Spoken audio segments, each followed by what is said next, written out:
This is the day that the Lord has made, and we're rejoicing and we're glad in it. The Shema, the first word was here. Israel had to be reintroduced to a God that they really didn't know. They wanted this God to get them out of jams, get them out of affliction, get them out of persecution, but really they didn't know him. In its summary, God reintroduced himself to Israel, told them that he was one God, told them the way that he deals with them is not like the polytheistic nations, that he is singular and he has one focus in mind, that he wants them to love him. And he's not a God of gold, he's not a God of silver, he's not a God of wood, he's not a God of your imagination.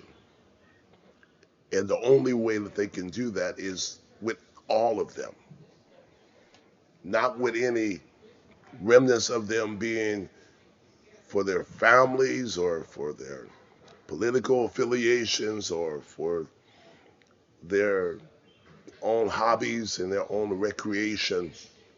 He says, no, I want you to love me because your whole life depends on me. It's not that we give God just worship experience out of obligation or out of duty, but that we give him everything that we have in us because we recognize that we are not anything without God. And so we are here with this question: how can you love God with everything? How can everything be a worship experience unto God? How can everything be your expression that you're reciprocating back unto God? That's impossible for us to do it in our fleshly mind because our fleshly mind is intrinsically selfish. Innately, we want to have everything about us. And even when we do things in a philanthropic nature, we still want people to acknowledge us or we get an attitude in many cases. And so God shows us that the only way that we can love agape, the only way that we can love with attention to affect someone else is through Jesus Christ. So we have to have Jesus Christ resident on the inside. We have to confess that we're nothing and he's everything. And that without him, we have no life. And without him, we have no abundant life and eternal significance. But also, we have to walk in community. And in the latter part of our teaching, in Philippians chapter number 2, verse number 2, then make me truly happy. This is Paul writing to the church of Philippi. He says, make me truly happy by agreeing wholeheartedly. Note that, agreeing wholeheartedly, not partially agreeing, not just saying things just so that we can get to the next agenda item. He says, agreeing wholeheartedly with each other, loving one another. John said that we can define love when we see our brother in need and don't shut up our bowels of compassion. And we have what they need and that we give it to them. And so I'm loving one another by giving of that which God has blessed me with. And I'm working together. I'm working together. I'm a symphony with all the other body members, specifically those that are at our congregation. I'm a symphony. I'm playing my part with one mind, with one psyche, coming from the same intel and having the same objective or purpose in mind. In that I humbly place consideration for others before consideration for myself. that I recognize that God has given me superintendent rights to oversee certain aspects of my life, and that I have to be a good steward of those areas of my life because I am leading in one area of my life with my family, with the church, with certain areas that I volunteer in community, and so I have to be a good steward of those areas. But I don't do it because of my ego. I don't do it to build up my name. I do it to build up Jesus' name, which is my motivation, which is my purpose. And so Philippians chapter number 2, verse number 3 says, don't be selfish.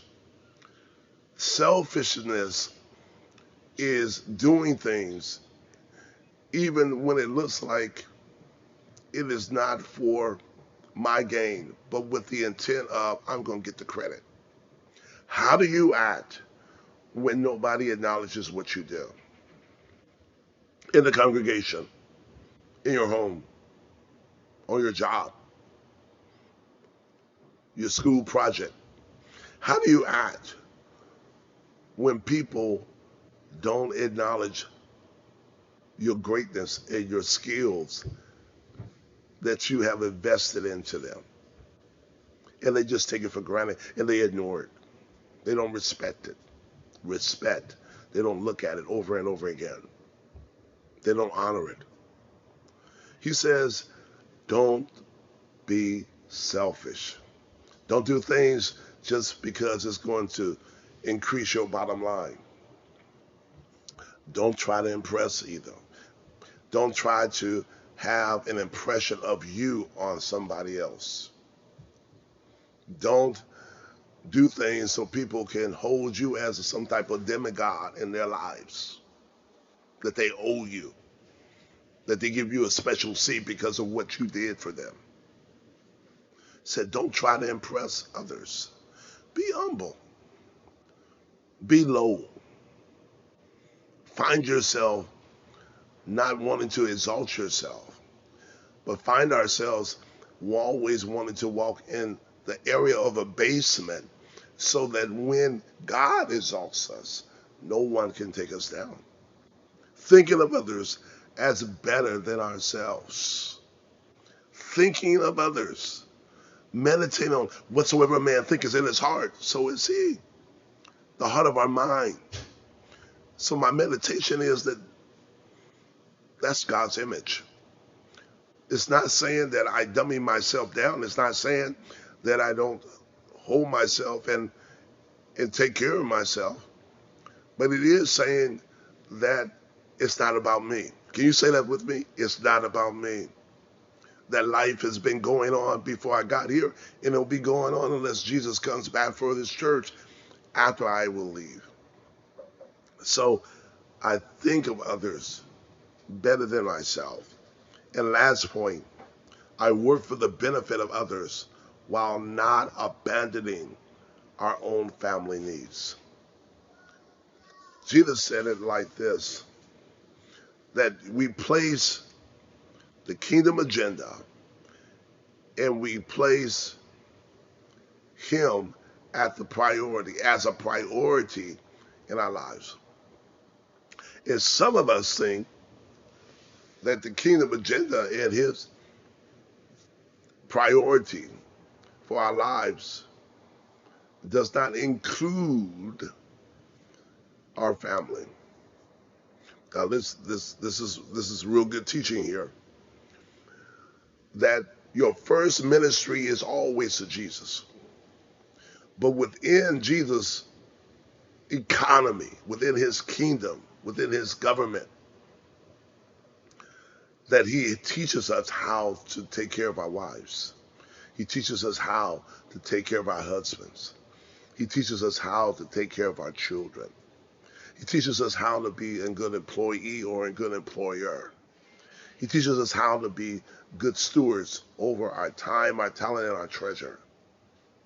If I am following Jesus first and making him a priority of my life, and he's the first ministry of my life, to serve him with everything that I have within me.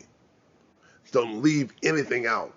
It is inclusive of everything that I am going to experience in life that he has already given me statutes, laws, wisdom of how to take care of it. Again, hear, not just listen, hear so that we can accept and be aware of what we're ignorant of, so that we can be reminded of what we have learned, so we can have a specific area where we grow and that we are educated, that we can also operate and honor what we are now aware of and that now we are, so that we can, that can be our tradition, that can be our life, that can be our area of domain where we operate in the wise and not in the foolish. Blessings. May you have a lively discussion